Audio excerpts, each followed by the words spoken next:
to do, so that's all right.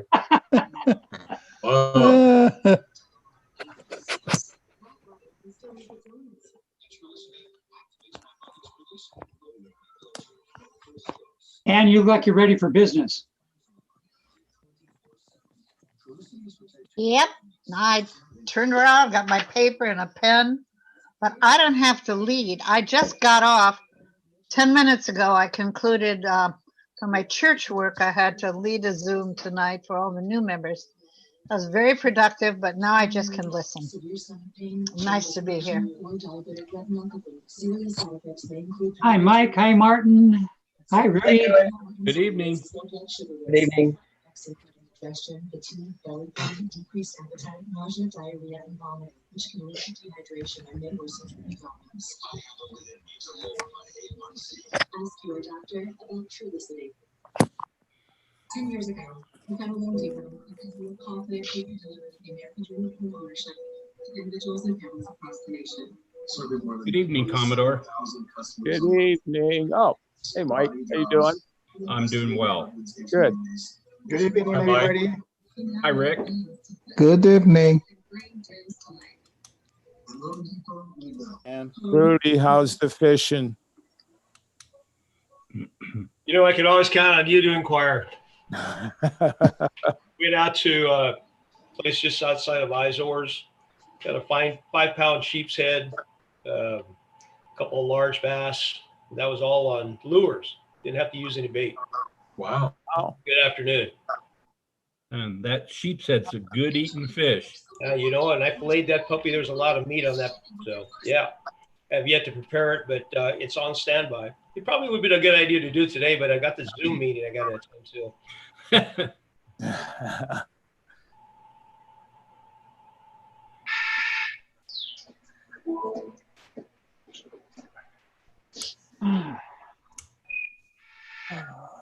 Get all the channels you want with all the entertainment you love. The device that cable can't. Try free at Fubo TV. Rick, I was speaking with Aaron Todd earlier. He will not be able to be on the call this evening. He's doing some presentations at Disney. Okay. Where's my chat? Look, we have 2 iPhones now. You only need one. Well, no, we have 2 people on the I know. iPhone, so yeah, I know. We really need them to identify themselves. Whoever's on an iPhone, please identify yourself. Besides Randy. Yeah. Besides Randy. Randy's iPhone.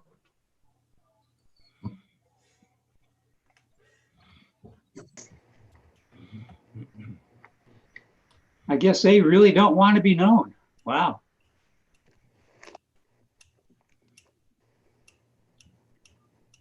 Must be Russia. Aha.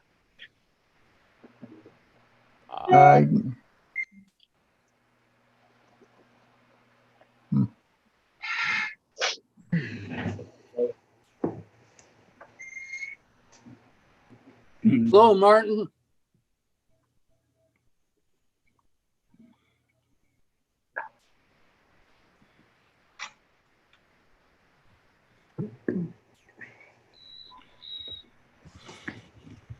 Hey, boss, how you doing? Hey, boss. Hey, everybody. Hey, Rick. I'm doing great. Hey, Buzz, how you doing? Awesome. Hey, Boz. Hey, Buzz. Hey, guys. Here's Sydney. Hi, Sydney.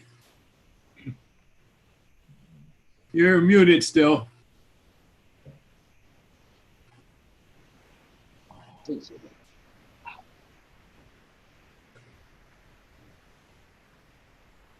Can we mute Randy's iPhone if necessary, or does he have to mute it?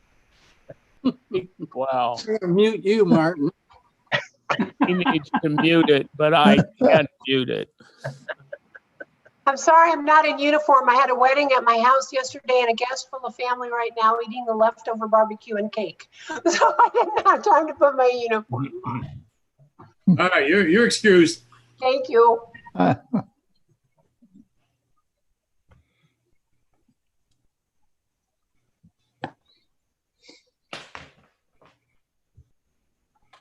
How you doing, Sydney?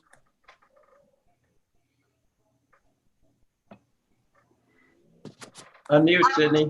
I'm doing great. It's crazy times right now, but we're having a good time. So that's good. Good. Oh, hey, Randy. There's Randy's camera. There's John Ross. How you doing, John? Where'd he go? Where'd he go? Hey, good evening, John. Good evening, all. Good to see you all. Meet you, John.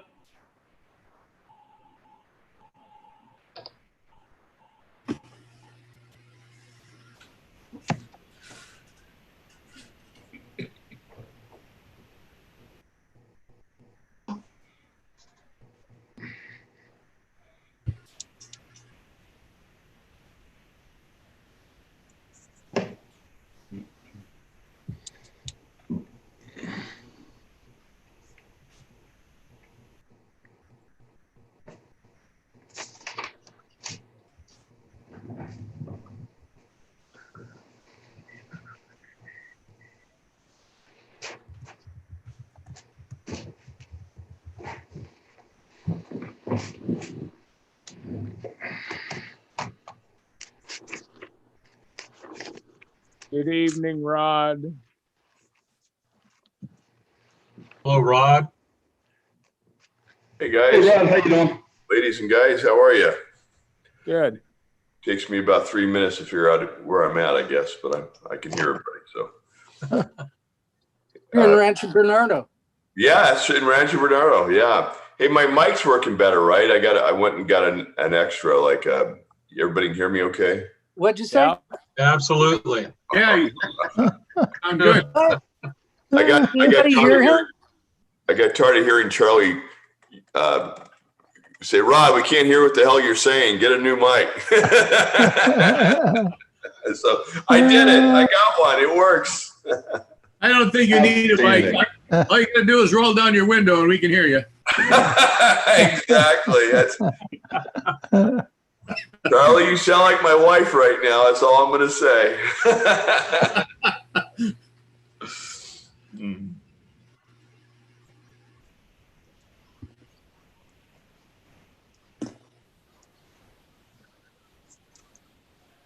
Minnesota 7, Seahawks nothing.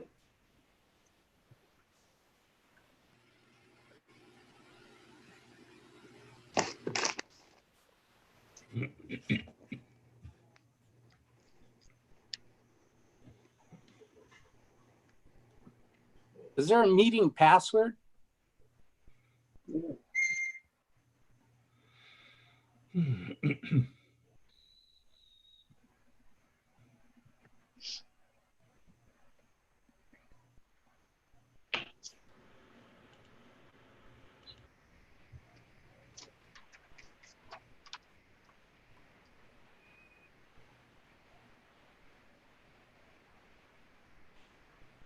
Mr. Pearson, good evening. Hi, Jim. Hi, Jim. Mr. You're Zimmerman. muted, Jim. Hi, Dale. Good evening. Is that better? That's better. Yeah. Oh, All right. Everybody healthy? So Yeah. far. So far. My wife hasn't killed me yet. I always say yet because I never know. Good point. There's Rudy. Hi, Rudy. How's everybody doing? Good afternoon. I'm going for the Seahawks, in case anybody's wondering. All right. No, my team already won. Which one is that? Steelers. Steelers. Oh, Steelers. No offense, Charlie. Bite me. Who else was born in Pittsburgh besides me? I'm from Pennsylvania, Okay, not Charlie. Pittsburgh, but close enough. Close enough. My Cardinals won today too. Yeah, they did. Charlie, I'm an Eagle fan, and I got to tell you, I wish I could complain about the loss, but right now, the NFC East is in really bad shape. I don't think anybody wants to win. No. Do you Well, see one Dak of them had to Prescott break his ankle? Yeah. That looked That was like Joe Theismann all over again. Yep. Well, the Giants played the Cowboys, so one of them had to win. Yeah.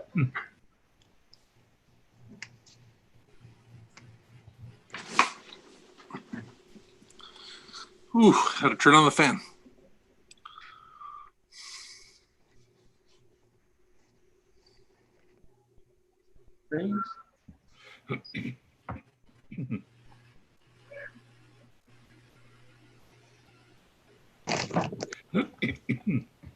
No, the Cowboys won the game, but they lost their franchise quarterback. So I don't know if that's actually a win or not for them. Especially with his contract that he signed this year, he's guaranteed millions to watch everyone else play. Yeah. Well, the replacement quarterback took 3 plays to score the next touchdown, so maybe they won't be hurting so bad. He's an old pro.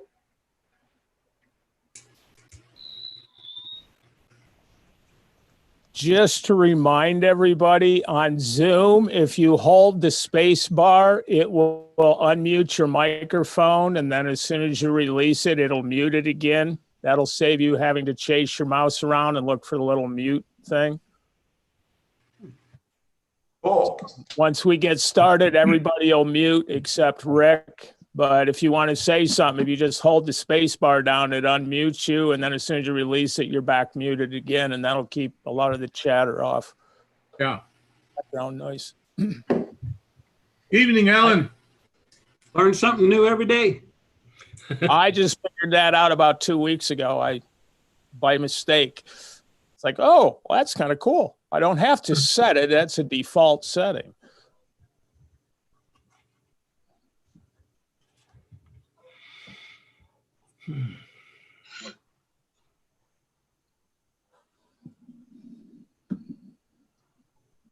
Hello, everyone. Good evening.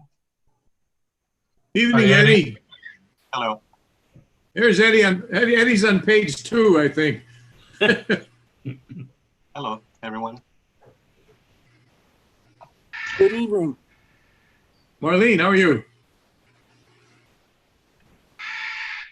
She looks like she's in the dark. I know, it does look like that, doesn't it? Good evening, everyone. This is Suzanne, and unfortunately, I can't seem to figure out why my camera doesn't want to turn on to you people. All right, Suzanne, you need to log off and log back in. It probably didn't pick up the first time. All right. See you in a few minutes. All right. That usually fixes it.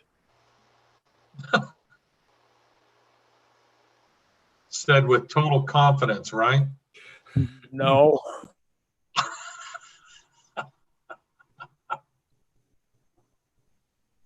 Well, it looks like we're still missing a few division commanders. I don't see Alex Donner, Dave Brown, Wayne Palmer. Where's Jim Ziegler? Is he here? How about Gary Peterson and Matt Smith? If they don't show up in another minute or two, I'd like the decaps to give them a call, wake them up. Got it. Maybe they're watching the Lakers. Yeah, could be.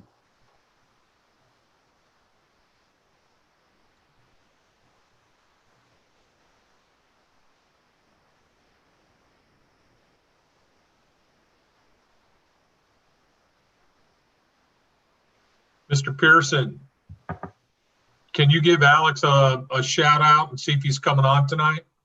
I'm dialing him right now, Rick. Thank you, sir. Maurice, where are you? There you are. Hello. Can you guys hear me? Can you give Ron a call, please? Okay, hold on a second. Can you guys hear me? Yes, I can hear you. You're very low, but I can hear you. Oh, wow. Okay, hold on. I don't think Ron needs to be here.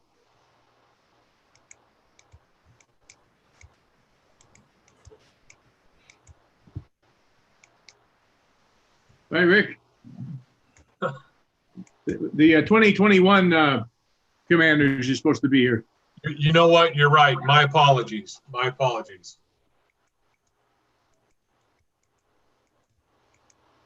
I'm thinking current division commanders. Yeah. Maurice, did you copy that? Yes, I did. I terminated the call. I'll Thank just you, text him. He'll Maurice. text me later. Yeah.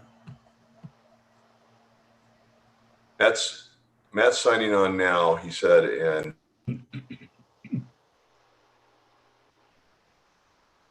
Just to inform you, Alex said his computer went through a Windows update and he's signing on now. Thank you, Jim. Okay, good. How about Dave Brown? Is he on yet? I've got messages out to all three right now. I'm going to pick up the phone in a second call as well. Okay. But we're missing all three of mine. All right. And how about Wayne Palmer? Where is he? He's my third. He's your third. Okay. Not a strong showing at the moment for LALB South. All right. Do we have anybody from Division 11? I'm not elected leadership, but I'm from 11. Yeah. All right. We'll give everybody a few more minutes.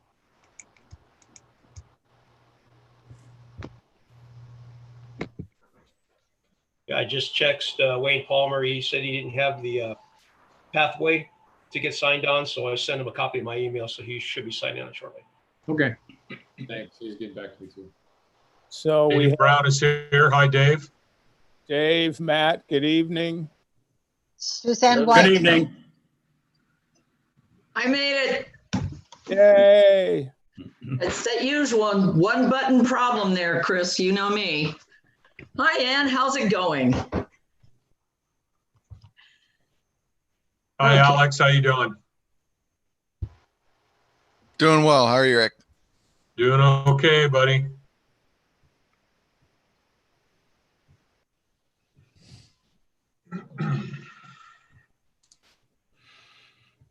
David Powell's trying to join in. He had problems with the link, so I sent him the link again.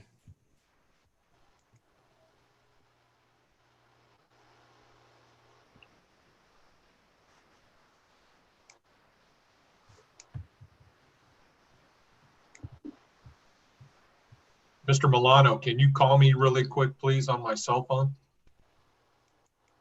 Doing it now, sir. Thank you. So we're just missing one on my side. Mr. Ziegler will be on in 5 minutes. Okay.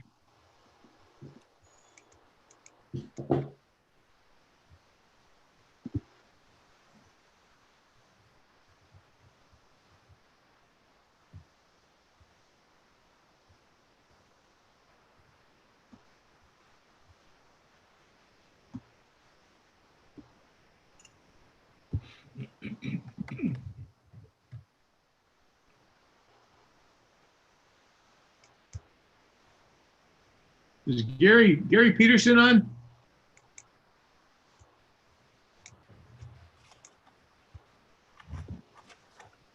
I tried to call him and he didn't answer. And I did send him a text asking him if he'd attend. yeah, I called him as well. Okay. All right. Well, we got Robert here to cover.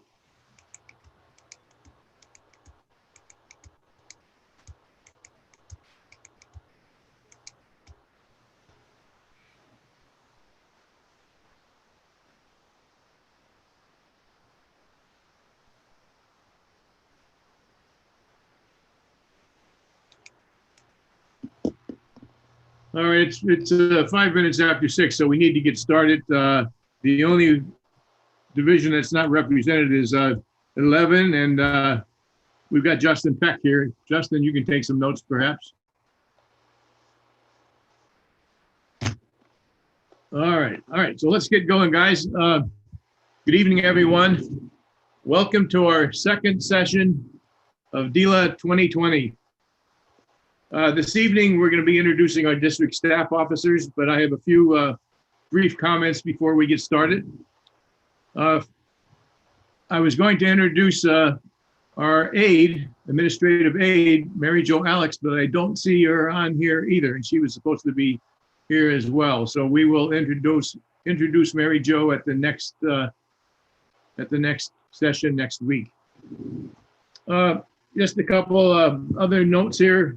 We have decided to do away with the district staff appointment letters that we've used for many, many years, and instead use certificates of appointment, which will be suitable for framing if the member chooses. They're going to be, they're nice certificates. I made some phone calls to my peers, the other incoming district commodores.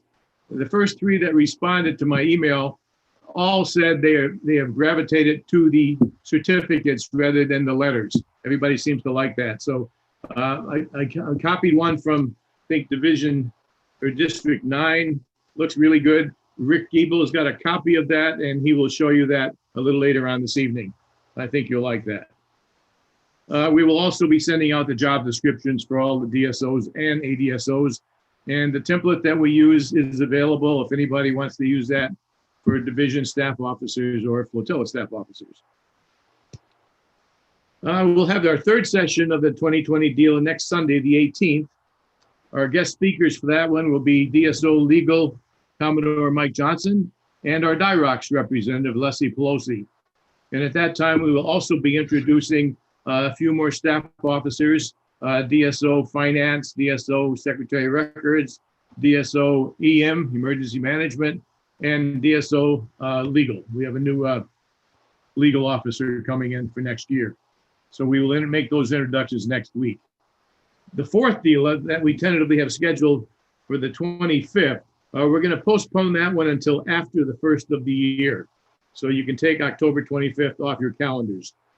We're thinking about maybe having DSO IS, Chris Mather, doing an IS class specifically designed for elected leaders. This is not I didn't really want to put any more on Chris's plate right now. He's really busy. We're way behind with submissions. So we'll hold off on that until after the first of the year. So we expect Chris to be putting something together for us then. And we may also be hearing from our DSO, HR, and member training. More on that to come later. So at this time, I'd like to turn it over to Chief of Staff, Rick Giebel, to make introductions of his staff. Rick? Thank you, Charlie. Like Charlie said, we're gonna introduce our district staff officers tonight. I have a PowerPoint that I'll go through later when we're done with that. So what I'd like to start out first is to introduce the DDCs in the areas of response, logistics, and prevention. And I'm going to start out with the DDC response, and that is Mr. Chris Milano. Chris, if you could take a few minutes to introduce each one of your staff officers, and you can either have them or you can talk a little bit about them. Just give us a little history of each person. Go ahead. Thank you, Rick. First, good evening. My name is Chris Milano. I was currently still the district captain of San Diego Inland, turning it over to Rodney. So a little bit first about myself, then I'll tell you each of my district staff officers. I'm a Jersey boy who grew up 70 yards from the Atlantic Ocean in Ventnor City, and have always had a love of water and boating. I started sailing on a Sunfish at the age of 9 and fishing on my friend's family 55-foot Viking. After college, I bought my first boat, an 18-foot Tri-Hull Larson, and worked my way up to a 33-foot Sea Ray Sundancer and Express Cruiser. I now live in Henderson, Nevada, and looking forward to purchasing a new boat or jet skis that I can once again get back on the water. To ensure I was proficient in all aspects of boating, I took a BS&S class and fell in love with the auxiliary. I was the fish that swallowed the bait, hook, line, and sinker. In July, I celebrated 30 years anniversary with the auxiliary. and I had the honor to patrol on multiple bodies of water such as the Atlantic Ocean, Delaware River, Lake Pontchartrain, Lake Michigan, and Ohio River. My most memorable and rewarding days were spent as a VFC, flotilla commander, vice division commander, DCAP, and multiple staff officer positions in the flotilla and division levels, as well as ADSO MT. I continually bring my business acumen as a transformational, goal-oriented senior IT manager with a demonstrated track record of achievement in program, product, and project management to the auxiliary by providing proven aptitude in using strong communication, organizational adaptive leadership skills to motivate teams to achieve auxiliary missions. My leadership and training philosophy is simple. Have fun while holding individuals accountable for their deliverables. And I believe that when people are engaged in an enjoyable environment, they will increase their loyalty and commitment to the auxiliary, learn more, retain more, and ultimately achieve more. So that's just a quick little bio of myself. And I have 3 different positions under response. First is the DSO operations, which is Tom Pelosi. Tom originally was from Hampton Bay, New York. He grew up around boats. From the time he was about 3, he was going out on his dad's fishing boat. And at age 12, he bought his first boat, which he towed behind his bicycle. He must have been a really strong peddler, I'll tell you, because I don't know how you pull a boat on a bike. He is also fortunate to be in the right place at the right time to test ride these new things called jet skis in their very early development stages. Jump forward several years, and he spent about 10 years as electronics technician aboard our nuclear submarines, as well as surface ships and shore duty in the United States Navy. He joined the auxiliary about 17 years ago and has been involved in surface operations, quickly qualifying as boat crew, then coxswain. Also qualified as a personal watercraft operator and aids to navigation verifier and nav systems PQS qualifying officer. He has been a qualification examiner for the past 6 or so years and has been involved in the deployment of online risk management refresher and has done an outstanding job with that. He has held multiple elected and appointed positions from BFC, FC, Vice Division Commander, Division Commander, DCAP, and multiple FSO and SO positions to ADSO Ops, DSO Ops, DSO PV, DDC Logistics, DDC Prevention, and Commodore's Aid. He lives in Simi Valley, California with his wife, a few pets, and often kids and grandkids. He looks forward to another year as DSO OP, and we are absolutely honored and privileged to have Tom as our DSO Ops. There isn't an individual more qualified and more dedicated than Tom, and we really look forward to working with all of the SO and FSO operations officers throughout the 2021 year. We also have David Powell. David Powell is our DSO of aviation. David has been actively involved in the U.S. Coast Guard Auxiliary since 2013. He became a boat crew certified and currently maintains his boat crew qualification. He worked closely with Michael Bosworth, increased and improved operations, and has promoted a better relationship with the active duty through his tenure as division commander for Divisions 5 and the facilitating interagency meetings and desktop exercises held in the Channel Islands. He is actively working as a planning sector chief for an incident command port in search and rescue, and as a private pilot with 248 PIC of flight time. He is working on his instrument rating now and rolling right into commercial rating and instructor rating. He will also be converting his personal aircraft into a facility. He is looking forward to working with all of you as we build the AUX-AIR program. David and I have committed to literally come up with a project charter and project plan that we can present to our DCOS and DCO by the end of November, that we will then be able to distribute that and communicate it to all the DCAPs and then through the chain of leadership. Our goal is to really show that the air operations is very practical and viable solution for the auxiliary, and we really want to take it to the next level. The last position that I have is the DSO communication. I'm currently reviewing candidates to fill the DSO communication position and will fill the position in the near future to ensure the response leadership team is complete and ready to meet all missions in 2021. Rick, thank you very kindly, sir. Those are my 3 DSOs for operations, aviation, and TBD for communications. Chris, thank you very much. Next up are DDC for logistics, Randy Wessing. This will be his second year in a row.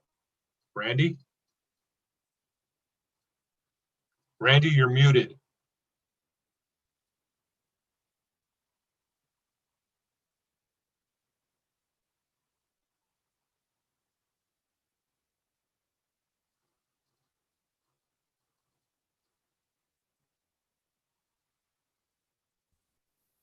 I think I got it.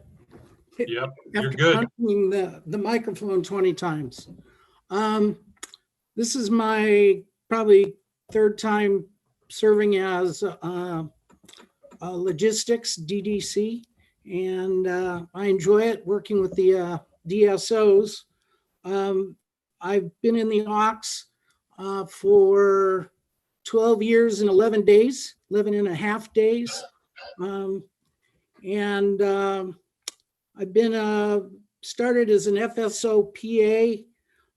They just, have the new guy comes in and they just automatically grab them and say, this is your FSO position. From there, I went to flotilla commander.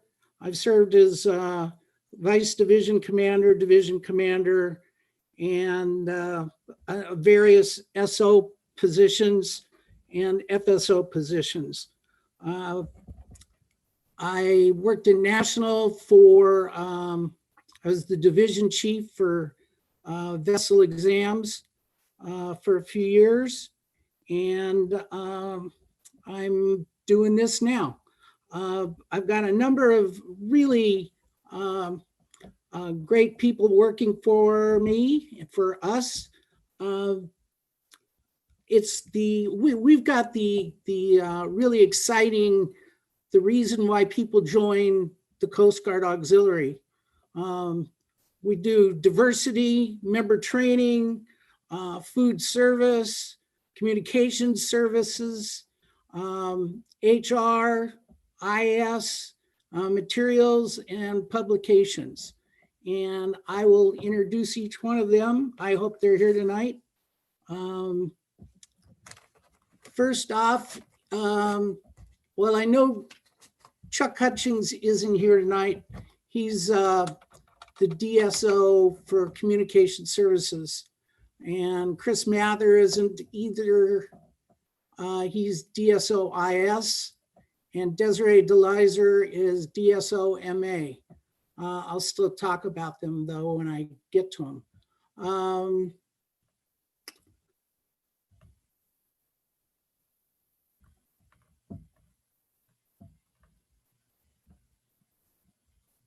Norm Bundeck is HR, and Paul Saba is MT, and Cindy Hay is PB. Start off with Felix Lopez, who's for the DSO for diversity. Felix has been in the auxiliary for 15 years. For a good portion of those years, he has been involved in the auxiliary's diversity programs. He was a member of the diversity research group that started the auxiliary diversity and inclusion directorate, and a member of the Commandant's Leadership, Excellence, and Diversity Advisory Council, which is called the LEAD Council, representing the auxiliary from 2008 through 2012 on that council. During his watch, the district earned a certificate of special recognition from the Diversity and Inclusion Directorate for achieving the highest percentage increase nationally of units receiving the NACO 3-star award of excellence in diversity. Got to switch pages here.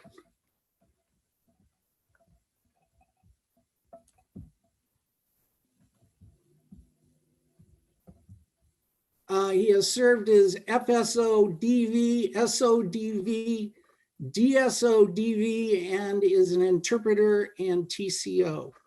He's been doing a great job. Next is Marlene Williams. for food service. Marlene is a Coast Guard veteran. She joined the Ox in August of 2016. Her daughter is a CS. For those of you that don't know what that is, that's a culinary specialist in the Coast Guard. And Marlene joined the Ox FS program in the hopes that someday they might do some things together. And they have. They worked together on the food service for the state of the Coast Guard and the commissioning of a FRC at LA Long Beach while her daughter was home on leave.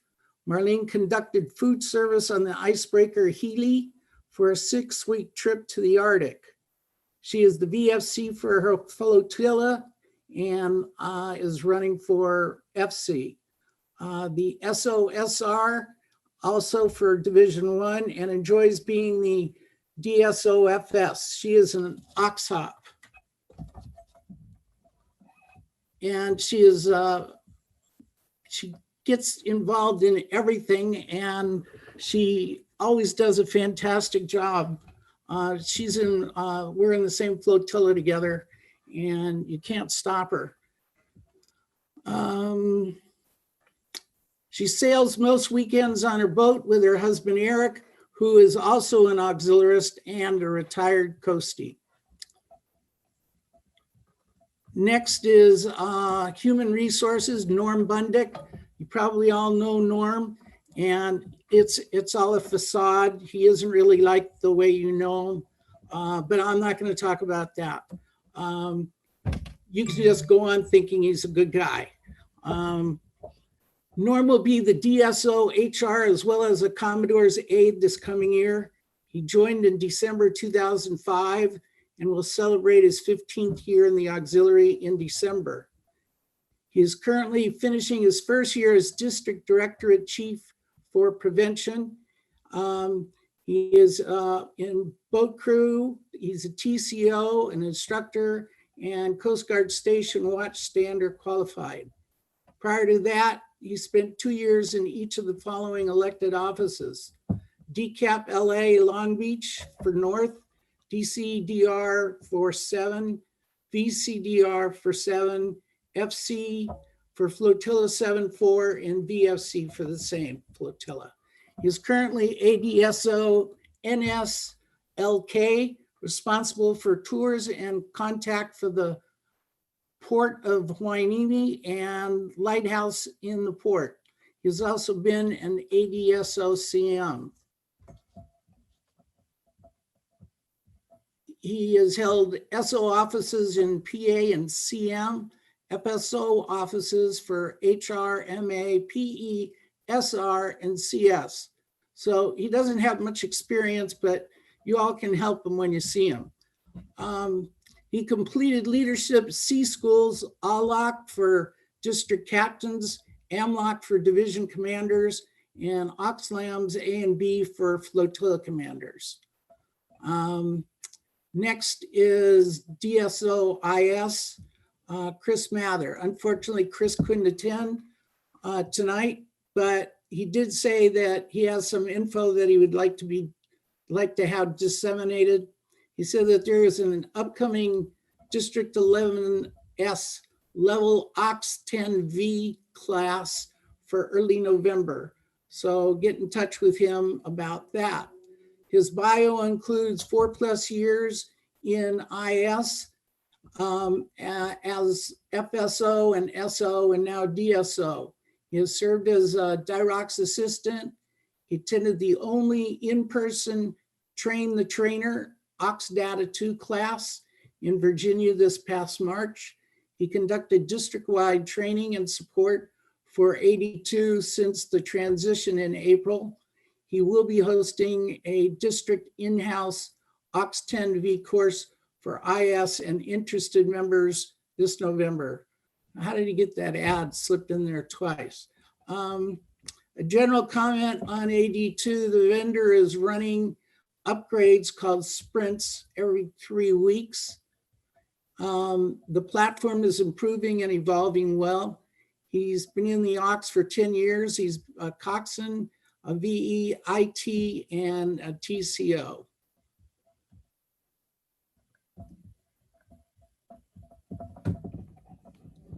Just zoomed off the page.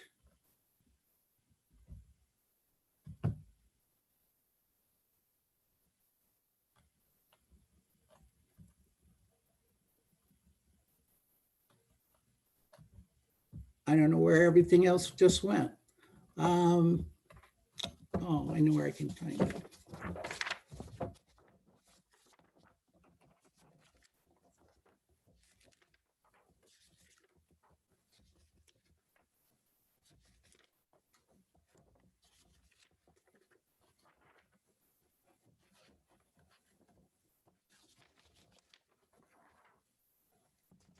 DSO MA Materials, Desiree DeLizer. She has been in the Ox for 10 years and held several positions, FSO PE, PA, MT, FN, IS, and FC. She was recruited into the Ox while taking a sailing skills class. As she was learning to sail, she was invited to crew on several transatlantic passages, Annapolis to Bermuda, Bahamas, BVI, Puerto Rico, Turks and Caicos. Such an exciting time. Needless to say, she is boat crew qualified. Her focus as DSO MA is to grow the Ox Thrift Program, that's the district's used uniform program, make it more visible and accessible. Currently, there is no adequate storage space for all the great merchandise in inventory, so she is looking for a free retail space to display and store our uniforms and accessories. If you know of anyone who may be able to help out with that, please pass that on to her. DSO MT, Paul Saba. Paul has been in the auxiliary since he was a cadet at SUNY Maritime College, pursuing a commission in the Coast Guard in 1996. He served as a flotilla commander, flotilla division staff officer, branch chief, division chief, and now recently selected as the deputy director of the V Directorate at National. He is an avid mariner. I spent a lot of years with the Marines, that's why I say that. With the passion for professional development, his hobbies are sailing and flying. Paul has assumed the duties as the DSO MT and looks forward to developing a mentorship program that develops new members to the auxiliary.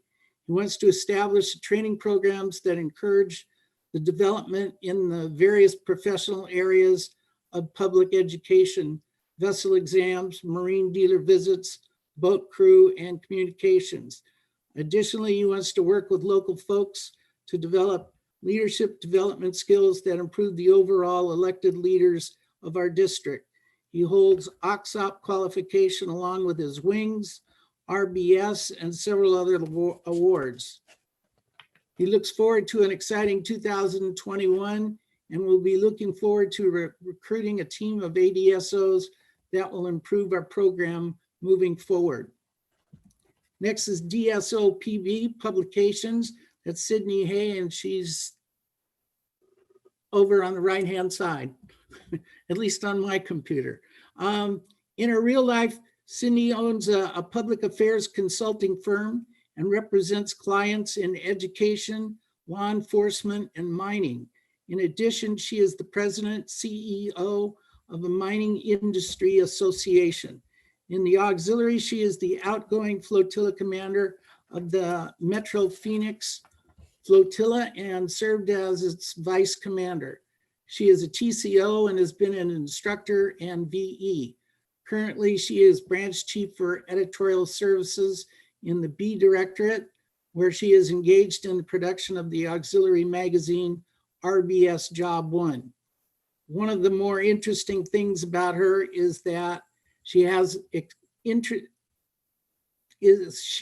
extensive television and radio experience, having in the past been a radio talk show host for many years and a regular on an ABC television show, but she won't tell us which one.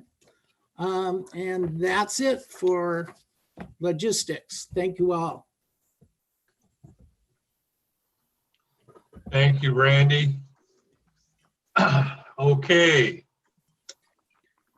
Next up, our last DDC for prevention is actually Chris Mathers.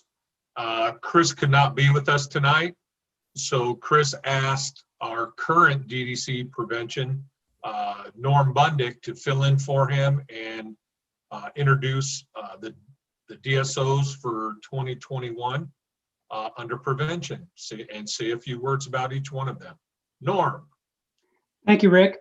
I'd like to do mine a little different. I'd like to see the people actually talking. That way you'll get a face to a name. So what I'd like to do is have, when I call your name, if you would please, give your little talk, your bio.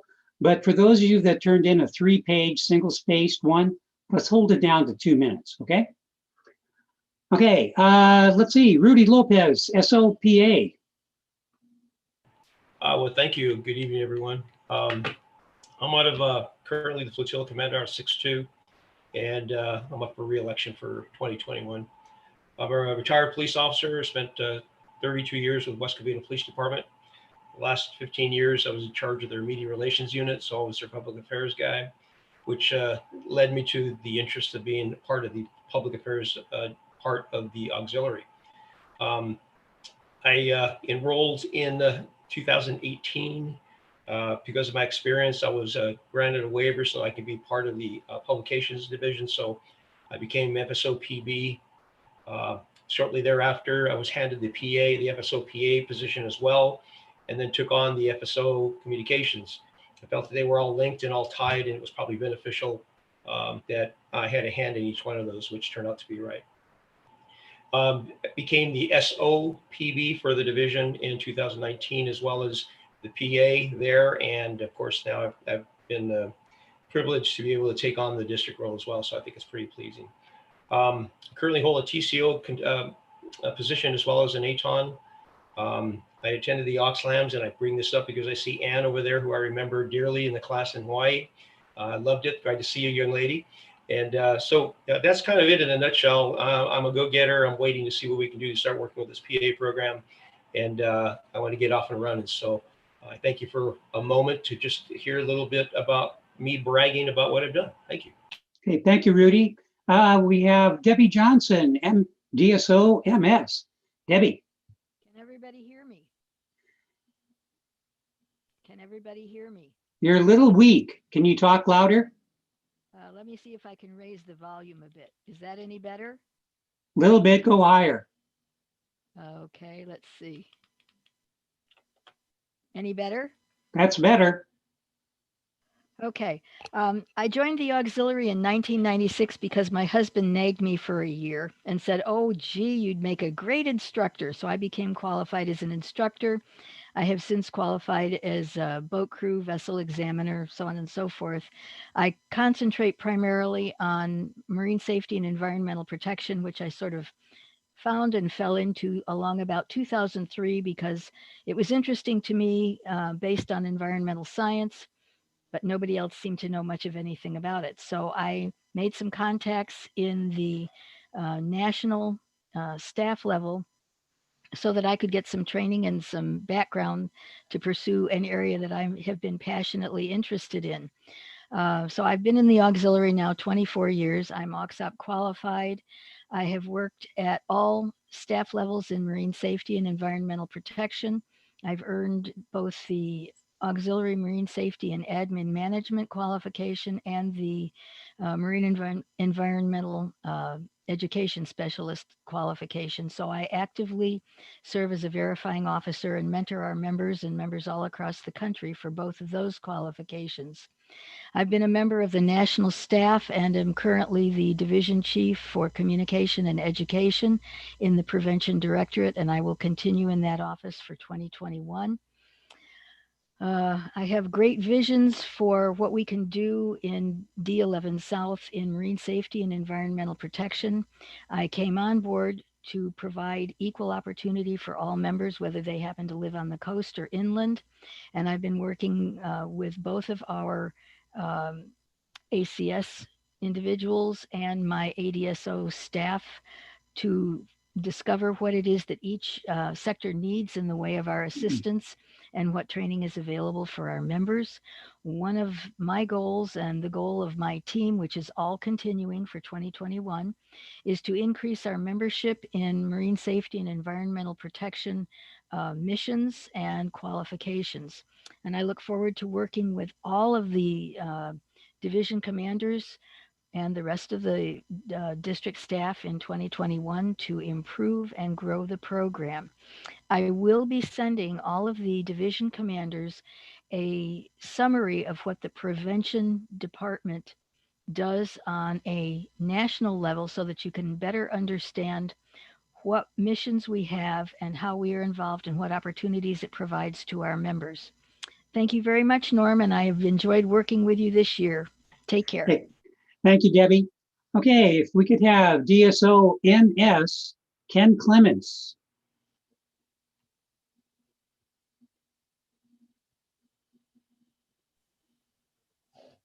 Hello, Can you hear Ken. me? Yes, we got you now. Okay, great. Ken Clements, and I am. Yeah, your camera went off. Oops, sorry. Here you are. There, I'm back. Okay. Sorry about that. I'm recovering, I don't like to say retired, but recovering law enforcement officer, 30 years, faithfully and honorably serving the cities of Buena Park, California, Brea, California, and Yorba Linda, California. I retired from a successful and rewarding career in law enforcement. Like I say, I'm recovering. I'm not quite there yet, but I'm recovering. So civilian employment, I was general manager for Vans Electronics prior to becoming, going through the police academy. Worked for the Bell System for a while as a PBX repairman. I'm an instructor, or I was an instructor with Bell Systems, AT&T, senior technician in AT&T Information Systems, recipient of the Bell System highest award. It's the Eagle Award for excellence in business. I'm an entrepreneurial, just by, I guess that's just part of my makeup of who I am. I founded and I'm the president and CEO of a company called KC Communications. And I founded this in 1986, and it's still going today after almost 34 years. And for that amount of time, we've helped thousands of businesses throughout California and the nation who relied on the experts at our company for a variety of telecommunications and data products and services. Still in business, it's a family operation, so it'll be in business for a while. Co-founder and partner of Flowbee International. It's a vacuum hair cutting system. And it works. Well, anyways. Co-founder of Your Cancer Today. It's an international cable TV show and website. My business and professional career have been pursued concurrently while actively engaged as a law enforcement officer. Okay, so my Coast Guard auxiliary background, flotilla leadership positions, flotilla commander, 2 terms, flotilla vice commander, 2 terms, FSO PE, 3 terms, FSO NS, 11 terms, FSO CM, 2 terms, FSO CS, 2 terms, FSO VE, 2 terms. I'm a radio operator, TCO. My handle is Dana Point Mobile 5. It's my radio station. I've been incident commander for several flare shoots. Dana Point Harbor Underwater Cleanup, incident commander for tall ships, several terms, and incident commander 3 terms on numerous committees, also numerous committees and Flotilla BC, FCs, and various FSO appointments. Division leadership, vice division commander, 2 terms, SONS 5 terms, ATON verifying officer 10 terms, served on numerous committees as Flotilla FC, VFC, various FSO appointments. Served on several division and district leadership committees as VCDR and also during my SONS appointments. Currently, district leadership positions, ADSO CM TD, that's radio, for 3 terms, DART radio team, OxNet, call sign Lima Alpha, navigation systems team, instructor, ATON verifying officer, ADSO NS 2 terms, and currently DSO NS 1 term. Coast Guard qualifications, instructor, IT, incident command systems, ICS, 100, 200, 210, 700, 800. TCO, as I mentioned before, RBS program visitor, vessel examiner, ATON verifier, boat crew. Let's see, that's about it. I think I've mentioned everything else. And currently, well, I've always been a pilot since I was a teenager and sailor. And I'm a notary public, and I have a firearms training class that's been keeping me very, very busy with all the upheaval that's going on in the US right now. It'll probably all end on November 4th, though. That's about it. Proud to serve. All right. Thank you very much, Ken. Okay, next, DSO PE, Suzanne White.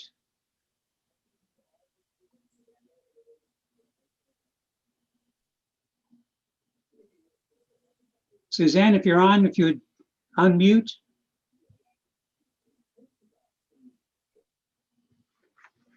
If she's not here, I will.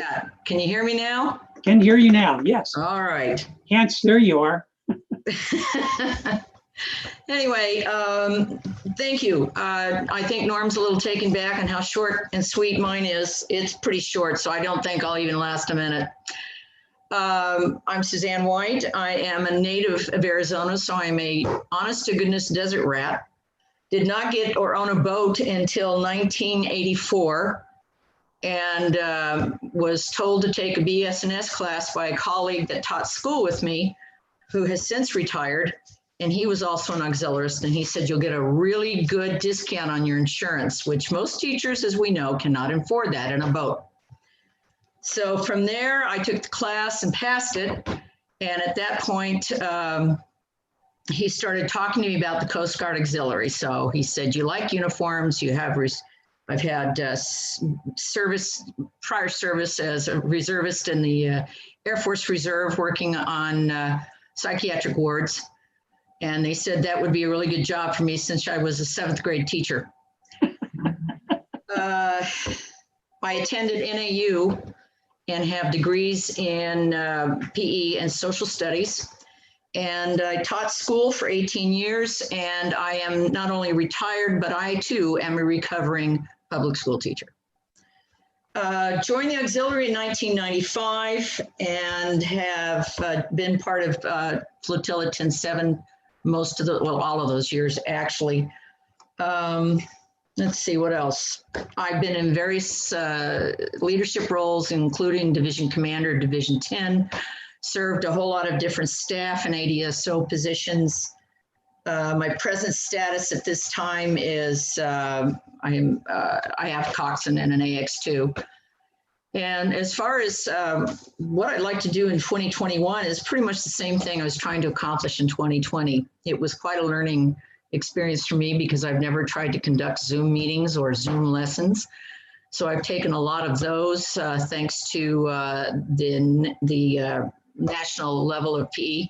And I'm going to be offering that up again and trying to expand that throughout the district. COVID has, for the tragedy that's been, has offered us with the shutdown of the auxiliary and the Coast Guard as far as being active on scene, it's given us a good opportunity to learn how to carry on virtual programs, including PE, member training, so on and so forth. So I will be doing that. I'll be serving as not only DSO for PE, I'll also be the SOPE for Division 10. And I wish you all great health and good luck, and thank you. Thank you so much, Suzanne. Next, we have DSOVE, Martin Buncher. Come on down. Thank you, Norm. As Norm said, my name is Martin Buncher. I am an industrial and consumer psychologist, live in Rancho Santa Fe, California. Been operating my consulting practice since 1977 in the United States and about 65 other countries worldwide.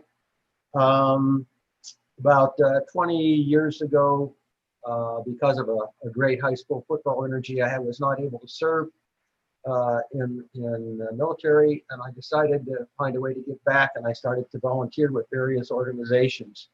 And as I played down my consulting practice in my latter years, I've been given more and more time to volunteer work. I'm active with law enforcement. I've been working in the past with the police and sheriff's department. Because of my interest as a wildlife conservationist, which is one of my first loves, I was on the sheriff's dive team. Also, I'm work actively with the National and the local Humane Society. I'm a reserve officer with California Department of Fish and Wildlife. I have a rescue on my 3.5 acres here for various exotic animals, which I work with the Department of Animal Services and the Humane Society, and rather than euthanize some of these beautiful creatures, they'll turn them over to me to rehab and maintain and use for educational purposes. I also have a canine search and rescue team. I have a couple of search and rescue dogs, and we avidly respond to Southern California call-outs from all those different agencies. I got my first love of boats when I was a young teenager, when my dad would take the family from Pittsburgh to Miami Beach, and we'd rent boats and strand them on the sandbars in Biscayne Bay and get out and have to push them out. They were outboards at that time. From then on, the family got involved in larger cruisers, 65-foot twin Chrysler Marine engine crafts, and I was very familiar with handling those, and I never lost my love of the water. And I got involved with Coast Guard in 2014. I immediately became involved in vessels examinations and crew based on my love of the ownership and my past ownership of small craft for fishing in and around San Diego. My first position in the flotilla as a staff officer was FSOVE. I served for a few years, and I graduated to SOVE and then ADSOVE, and last year DSOVE, well, I will serve again this year. I also, for a while, was BCBTO because of my skill and expertise in marketing communications. However, that office will be discontinued, although I've offered to volunteer my skills as needed if they call upon me. Also, because of my love of children, mine have grown. I'm in charge of Coastie for our division here, and I have Coastie here at home and have used it frequently in many different venues over the past few years. I also serve occasionally as a mentor, and I like to take advantage of all the classes we're offered, and have taken the WOW class, and I became ICS certified in that class, and looking forward to becoming ATON certified. Got my recent dock walker certification, and really want to become more heavily involved than I have been, and looking forward to continuing my work as a national staff. I also will continue to do a lot of my wildlife conservation work. A couple of weeks, I'm going back to the Socorro Islands in 150 miles off the coast of Cabo San Lucas, where last year we tagged manta rays and counted different species of sharks. And this year we're going to do some underwater ultrasound of pregnant female manta rays. Very little known about manta rays. We suspect they may be very close in intelligence to dolphins, but I like to mix the water in my life any way, shape I can. So I'm an avid scuba diver as well as a general conservationist. That's it. Okay, thank you, Martin. Appreciate that. Next, DSOAS. That's Ox Scout Dale Zimmerman. Good evening, everybody.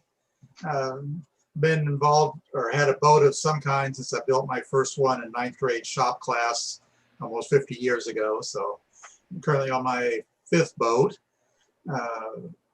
And previously working in the ice skating rink business for about 24 years, and moved to California way back in 1979 and went downhill from there. No, not really. It's been great. Joined the auxiliary in 96.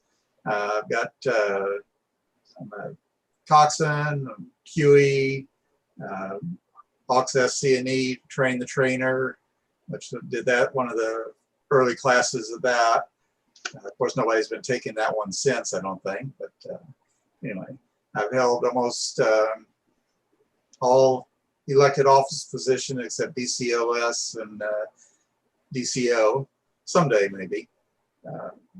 Held numerous staff positions, FSO PE initially, then FSO Ops for too many years, and SO Ops and DSO Ops. I was DSO PE, MT, different times.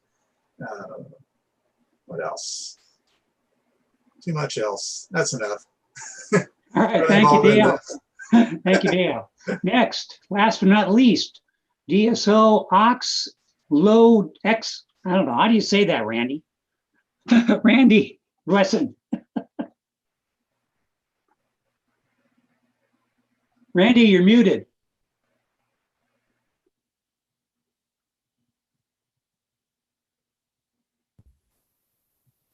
Hi, I'm back.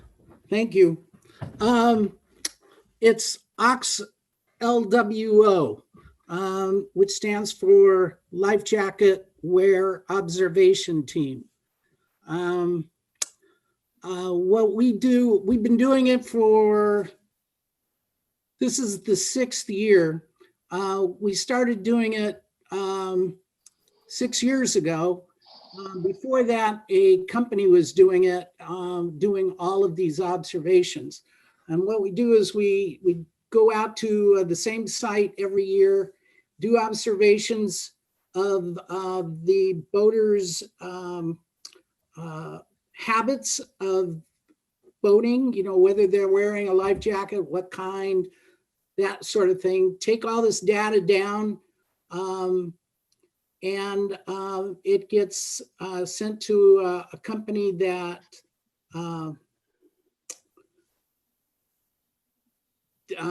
analyzes it, and then they write a report on it, or the Coast Guard writes a report on it and sends it to regulators in each state and to Congress.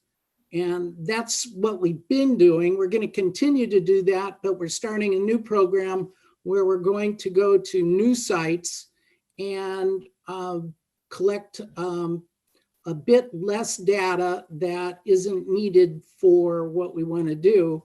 And we will look for problem areas at various sites like the inland lakes and what have you, whatever we come across, you know.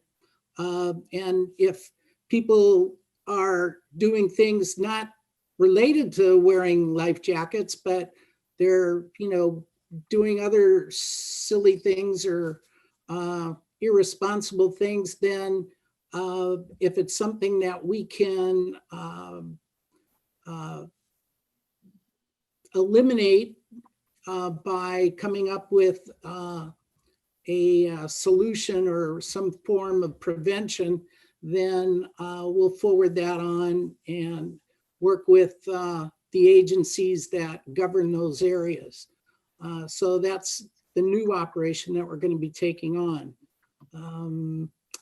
It's most of you haven't, sorry, most of you haven't heard about the program.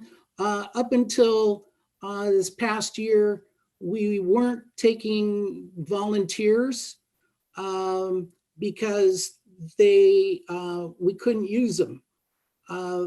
We have to go through a training, and we have to go to the same lake or same site every year, and nobody was leaving.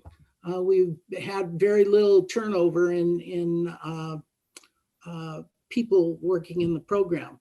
But now that we're starting this new program, we're going to start looking for volunteers, people that are interested in doing what I described. And so we will have take on a few people, and this is nationwide where it's going to get bigger and bigger, cover more areas. That's what it is. Okay. Thank you, Randy. Just make a quick comment. I know you said you served in the Marines and therefore you created the word Mariner. So I served in the Navy and I'm going to call it Navier. Okay. Okay. I'm right. in the Navy. Okay. And next, last but not least, we have our DSOPV, Justin Peck. Justin. Thank you. My name is Justin Peck. I'll be the DSO PV this year. I'm currently serving as the Division Chief of Communications for the V Directorate. Also, I'm a branch assistant in the B Directorate for Paddlecraft Liaison for the Pacific area. Currently serving as the Vice Flotilla Commander for Flotilla 11-7, along with several FSO positions. Next year, I'll be the Flotilla Commander, and then also I'll be serving as SOHR for Division 11 as well. A little bit about my history. I'm a prior service combat medic, multiple tours in Iraq until the enemy got me, so I'm out now. And professionally, I am a human resource business partner with Ascenis Human Capital Management, and I'm based out of I'm out of Corona, California, and yeah, just look forward to getting more participation up in our PV mission and getting more people involved in RBS outreach overall. So look forward to it. Thank you, Justin. Rick, that is our prevention team for 2021. Norm, thank you very much for stepping in for Chris. All DSOs that are present, welcome to your positions. If you're new, welcome back to those of you who are DSOs currently. Somebody who really didn't introduce themselves tonight was me. Just very quickly, a little bit about me. I'm recently retired from education, 40 years with the same employer. I didn't teach, I worked on the business side. I've been in the auxiliary for 13 years, have served as Vice Flotilla Commander, Vice Division Commander, both in Division 5 and Division 4, and DCAP, LALB South for 2 years, and LALB North currently. Not really sure that's been done before. DCAPs are only allowed 2 years, two 1-year terms, and then we're done in the same district. So I want to thank Commodore Harshfield for that. Obviously, currently been elected to Chief of Staff for next year.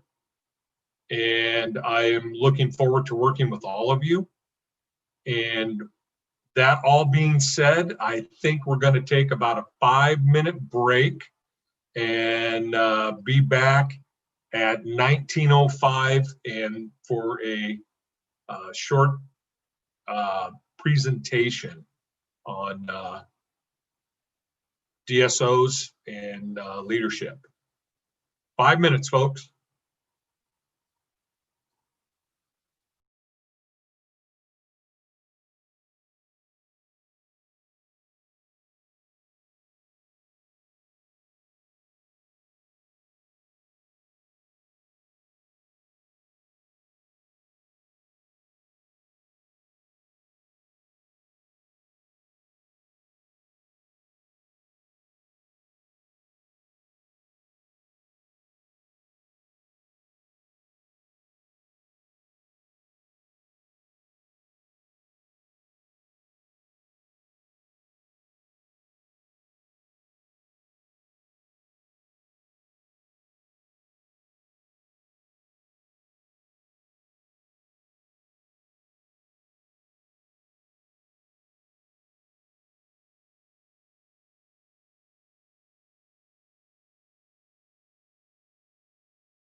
Okay, is everybody back?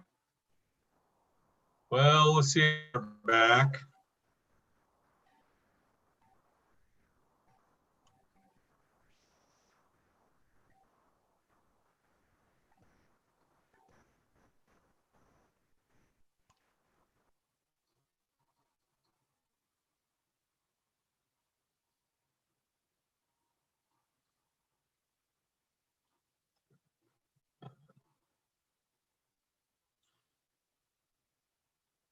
All right, Charlie, you want me to go ahead and get started?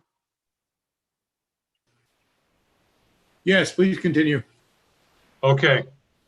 All right, folks. What I have now is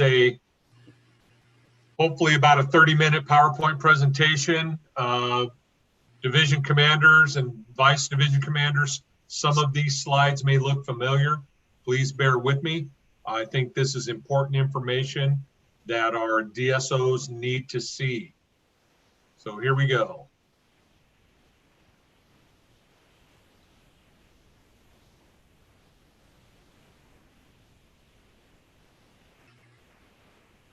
All right, can everybody see the PowerPoint presentation? Yes. Just nod your heads. Okay, so even though it says Elected Leadership Academy, this is also for the DSOs. We talked about some of this last week. What I have in the slides, come on, slides. I have a list of all of the DDCs and DSO staffs. I did, however, want the DDCs to introduce their staffs and have them say a few words. Thanks again, folks. Oh, I'm sorry. This is logistics, Randy Wesson, DDC. Chris Mathers, who is not here tonight, DDC of Prevention, and Chris Milano, DDC Response. And as you can see, we are still in search of a DSO CM, and we're in the process. All right. Well, just because you're an appointed staff officer does not mean that you're not a leader, because you are, and you need to know where you're going. So if you don't know where you're going, any road you take will get you there. By the way, folks, if you have any questions, please hit your space bar, ask your question. All right. So now you're the DSO. You need to have a plan of what you're going to be doing this year, what your goals are.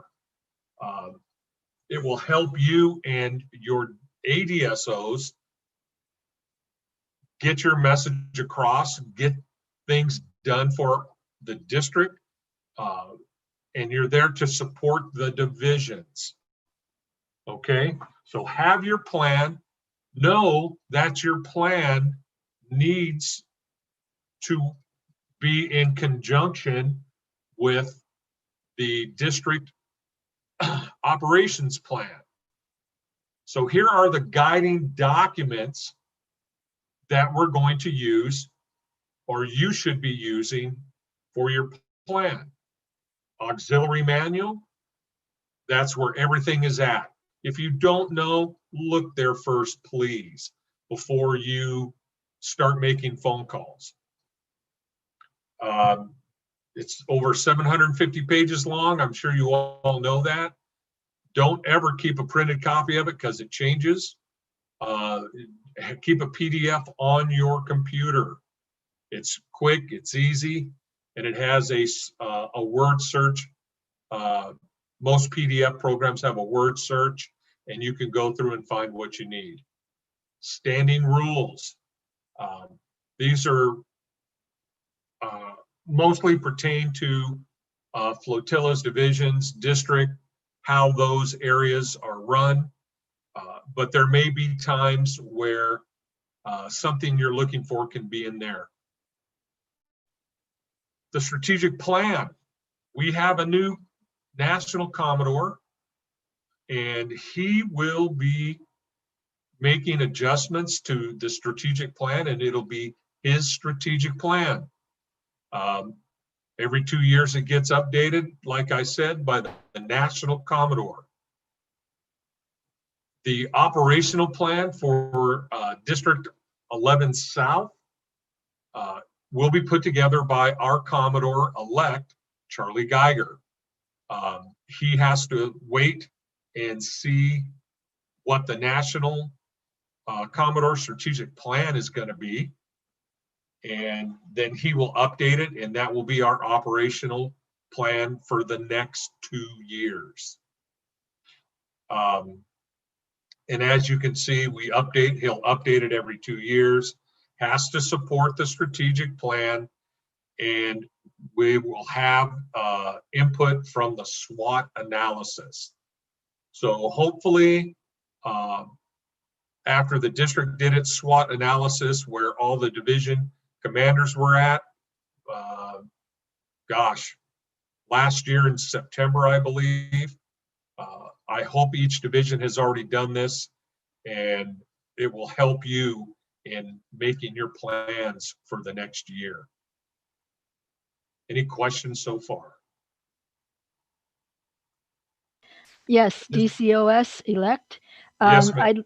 I'd like to know if we'll have input from the two sectors in terms of gap analysis information that we can use to create our 2021 goals and plans. At this point, I'm not sure if we'll get that. I'll certainly ask for it, and if I can get it, I will pass it along. John Ross, can you comment on that, John? I was just clicking my mic open, if I might. Rick, thank you for the question too. As the ASC, we did the gap analysis for 2019. To my knowledge, there's no gap analysis being prepared for 2020. We might get something in 2021, but both of us ASC, San Diego and myself, are going to be working on the old gap analysis from last year, and we're going to be sharing that some of that after the first of the year. I hope that answers your question. I think that does, John. Thank you very much. Okay, as you can see, it should be up on your screen now. This is what the operational plan hopefully will look like currently. Again, Commodore-elect Geiger is working on this, and as soon as he gets it done, he will make it available to everybody in our district. Some of the things the operational plan will have will be an introduction and an overview, of course, a summary. It will have the auxiliary policy statement. It'll have the commandant's guiding principles, a mission and vision statement, our district goals and priorities, and our district Commodore's watchwords, and his leadership philosophy. I've been working with their Commodore-elect now for pretty intensely since the election, and we're working very hard on this, or I know he is. I assist him whenever I can and wherever I can. Any questions so far on the operational plan? All right. Ready, relevant, responsive. These are the guiding principles from our commandant, Admiral Schultz, out in Washington.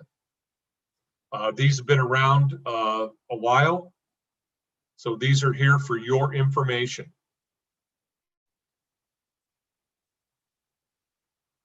Our current Commodore, Larry King, and his watchwords.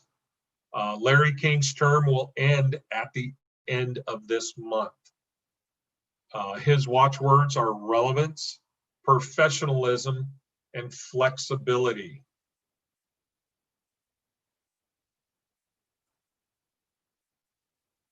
Commodore Harshfield's watchwords, and Commodore Harshfield's term will end at the end of December. I'm sure he has a calendar and is marking off the days. And I'm sure you've seen his watchwords: always forward, never back.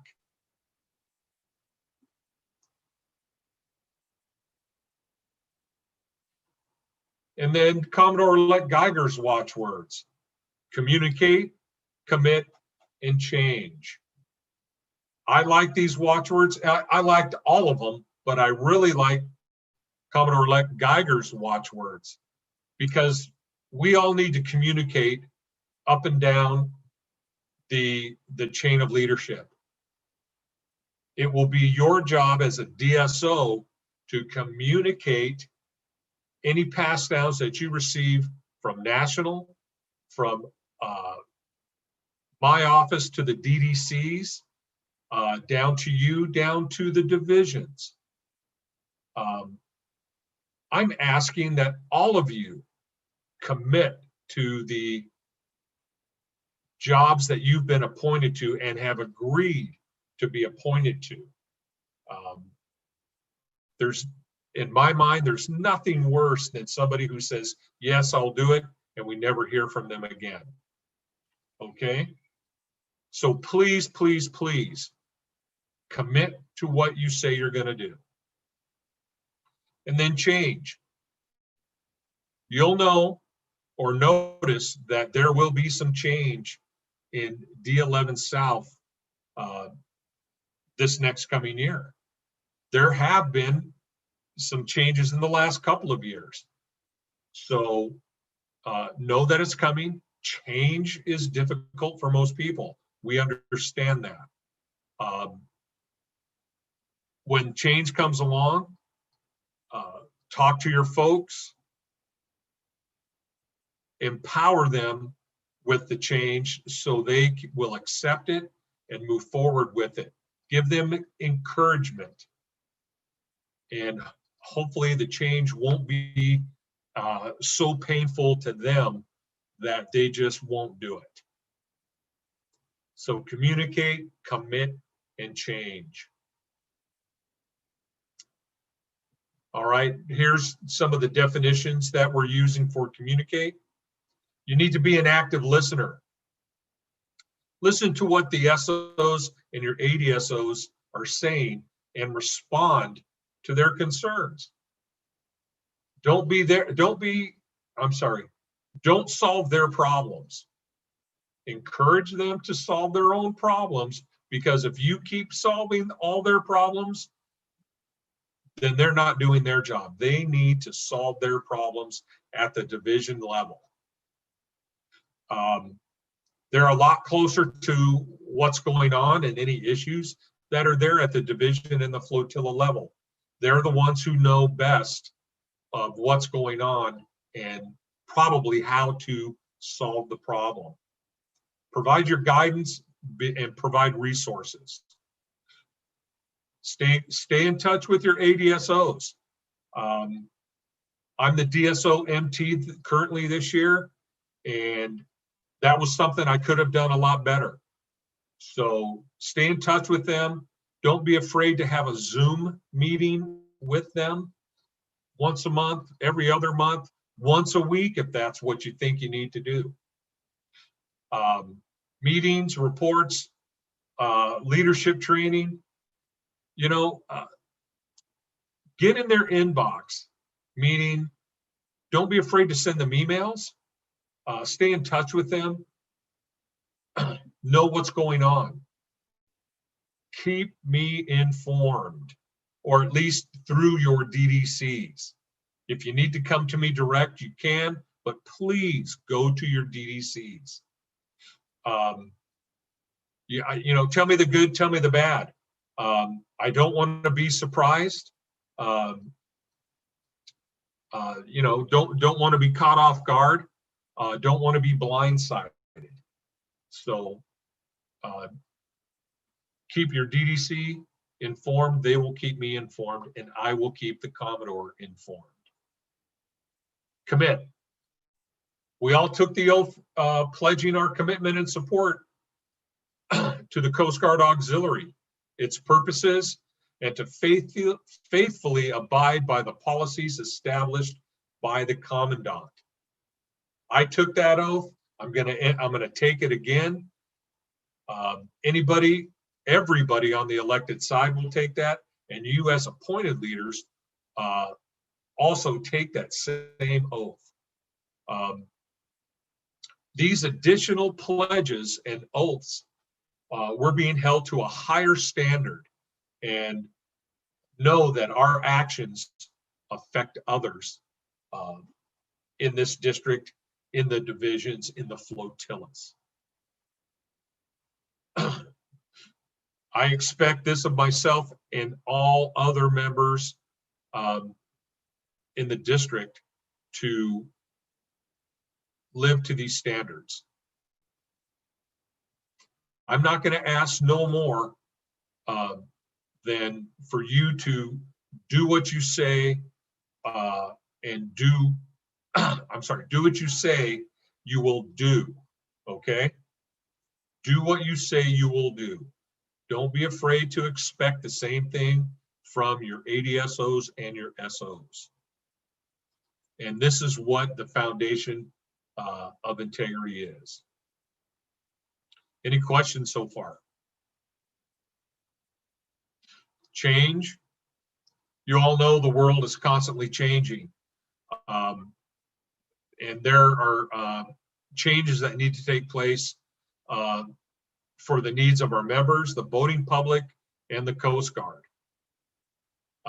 You as leaders in the auxiliary, we need to change as well to address any changing needs that are taking place. The auxiliary of the future is not the auxiliary of the past. How many times have you heard somebody say, well, we used to do it, 25 years ago, we used to do it that way. That's the last thing that I want to hear, is because it's not 25 years ago, it's today, and things are done differently. Like I said, change is uncomfortable. It's scary for some, and many people will resist change. We know it's much easier to behave the same way we have in the past. That's something that we know. We've done it for a long time. Most people are slow to change, so we need to lead and interact with those others who are slow to change and encourage them to make the change.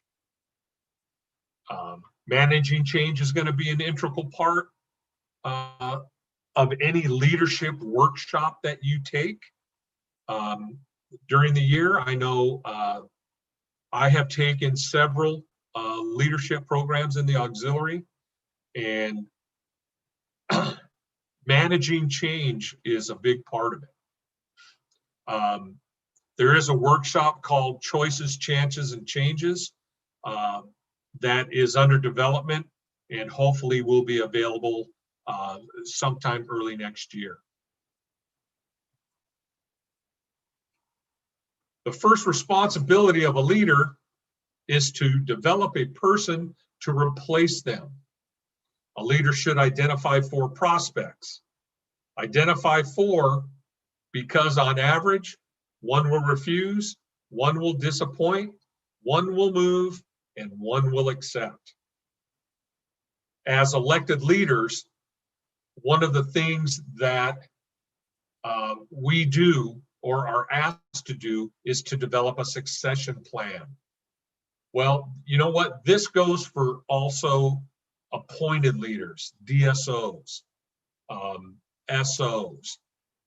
You need to work with your ADSOs to prepare them and get them ready to move up and take your place at some point. Excuse me. So keep that in mind as the year goes on. Okay, reports. Probably one of the most important things and the things you may dread the most during the year.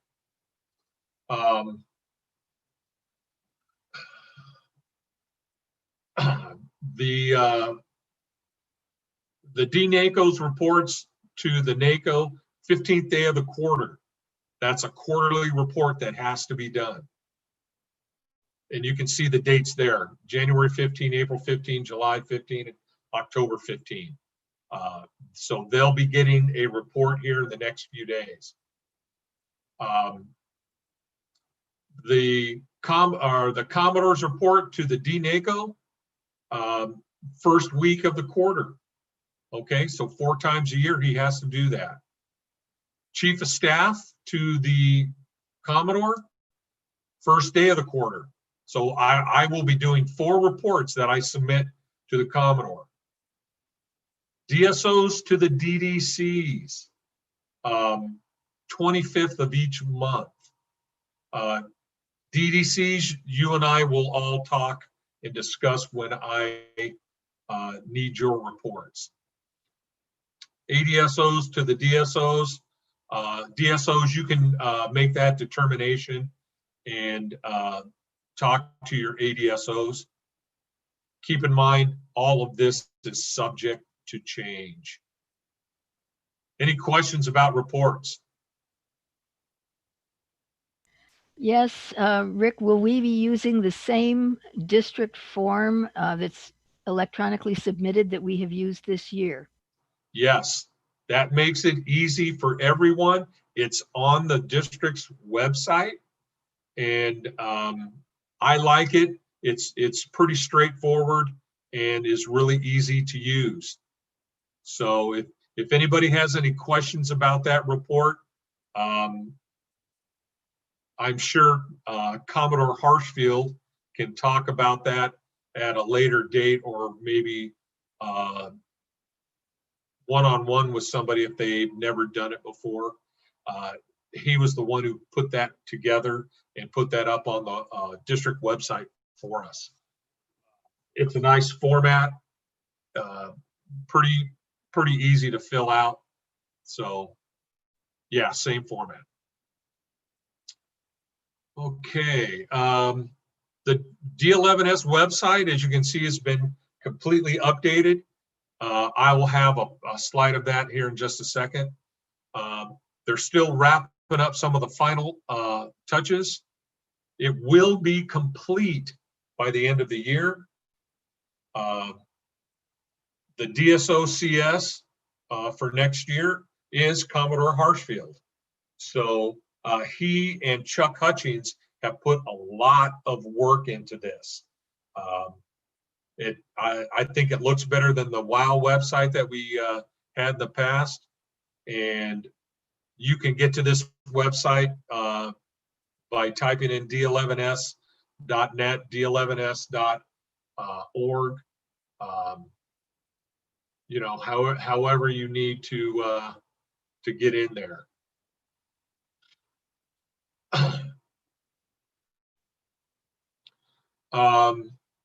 Visit it frequently, learn how to navigate it. It was created for you, for all of us. So if there's anything that you see on it that maybe needs to be adjusted or maybe can be changed to make it better, contact Commodore Harshfield or Chuck Hutchings. I go to Commodore Harshfield first, and he can see about maybe making those changes if it's practical. And again, this says encourage the FCs to use it. Encourage the SOs to use it. It's an easy website to use. This is kind of what it looks like. OXOP here on it is new. It's a form to fill out. OX publications, reports. Commodore Harshfield, remind me what tab is the, here it is, eForms reports. That's where you'll go for your monthly reports. This is the certificate that Commodore-elect Geiger was talking about. Looks really nice. I think everybody will appreciate getting this. Suitable for framing if that's what you'd like to do. You will also be getting a copy of your job description as a DSO, what will be expected of you. Okay, I'm going to talk about emails here for just a couple of minutes. We talked about this last week, so division commanders, bear with me. Your emails are going to be used for communication amongst your ADSOs and the SOs. The purpose mainly is going to be for pass downs.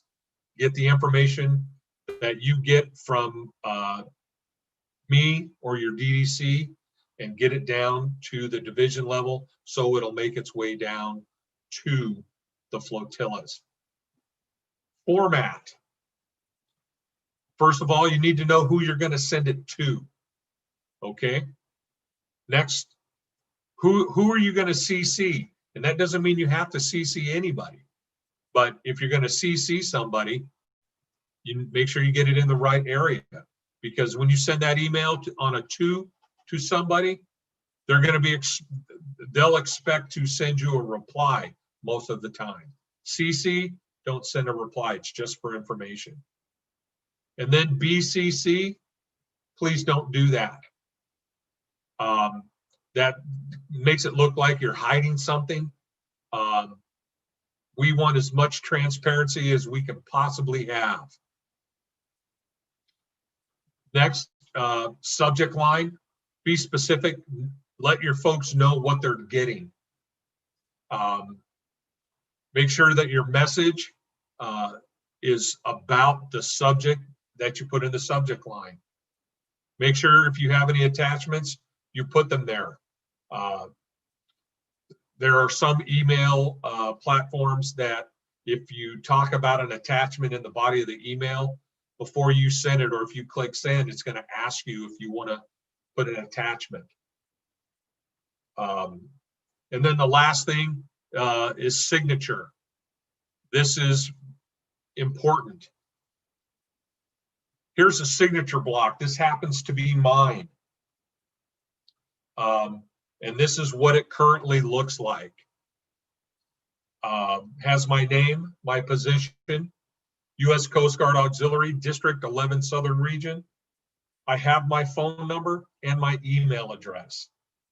Okay? So if any DSO or DSO member waiting to be a DSO starting January 1, if I send an email to you, this is what my signature block is going to look like. This is the correct format. This signature block here, not correct. It's not correct because it has 3 different jobs. So if I send this,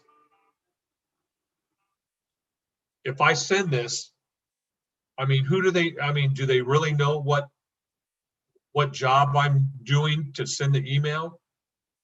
So pick the job that you're doing, like DCAP.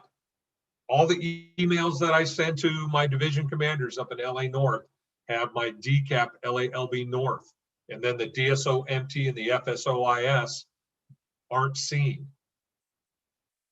So don't list all your stuff on there. Don't list any personal achievements on there. This is strictly auxiliary. Okay? We don't care if you've completed 14 different ICS programs. This is what your job title is about. So if you're the DSO MT, that's what it should be. That's what it should read, and DCAP and FSOIS shouldn't be there. Any questions about that? Okay, I've harped on this stuff long enough. Any questions about anything that I've talked about?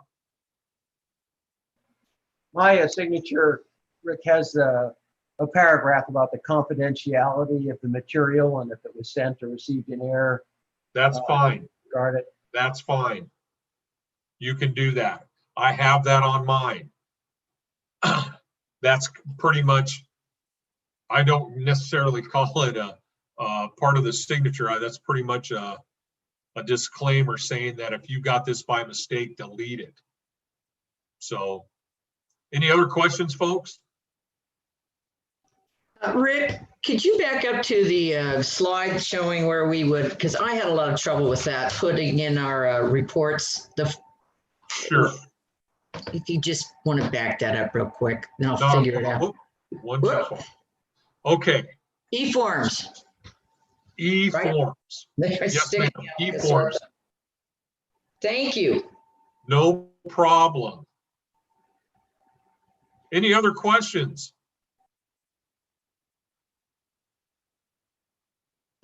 All right. This is Dave Brown. I did email you, but I'll bring it up anyhow. I had some questions from some up and coming flotilla leaders. They were asking about the Flotilla Elected Leadership Academy. Do we have any plans for that for next year? Well, Flotilla Elected Leadership Academies are put on by the division, as I believe you are aware of. Yes. In fact, I'm going to let Commodore-elect Geiger address this because he's the one who arranged for the DELA. Commodore Geiger, would you like to comment? Sure. Could you close your PowerPoint, Rick? Yes. Okay. Frame the question again. Some of the people we have coming up at the flotilla level into elected positions, we're asking about when we might be able to put on another Flotilla Elected Leadership Academy. Once we finish the DELA, which is going to be next week, you'll be getting some more pass downs next week, especially from Commodore Johnson and Leslie Pelosi. Once you have all that information, you can go ahead and set up your FELAs. I'd like to see all the FELAs done before the end of November, so that all of the flotilla officers can start picking their staff. Okay, great. Commodore Geiger, just a clarification. This is a Zoom FELA meeting, just as we're doing the DELAs, correct? The FELAs are totally up to the division commanders how they want to do it. I would suggest Zoom. If somebody prefers another virtual platform, that's fine as well.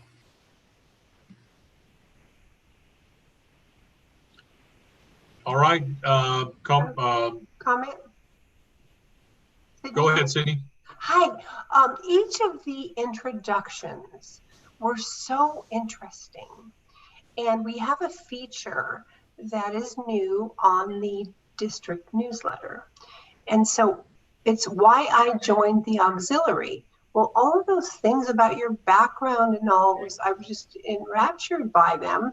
So any and all of you that would just email me that paragraph that you wrote for this meeting, and maybe if you want to add in how that relates to why you joined the auxiliary, I would love those little paragraphs to put in the newsletter. I'm really struggling to get enough content, and that would be great content. So please, please, please, please send those to me with a little extra little thing about how this relates to why you joined the auxiliary. Is that okay, please?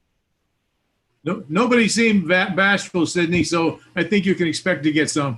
Yay, I want to see them.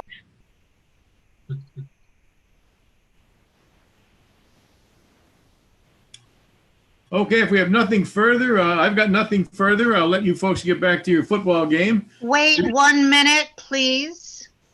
We're having a quiz about the Coast Guard's definition of leadership. Remember, if you weren't here last week, we asked if you know it. Now, if you think you know it, please raise your hand. Coast Guard's simple definition of leadership. Charlie Geiger knows it. Does anybody else? Well, I guess we'll have, oh, Mike Bozarth. Okay, Boz. Well, Charlie, how about if we let Boz attempt it? He's got it. What is it? The U.S. Coast Guard definition of leadership is you influencing others to achieve a goal.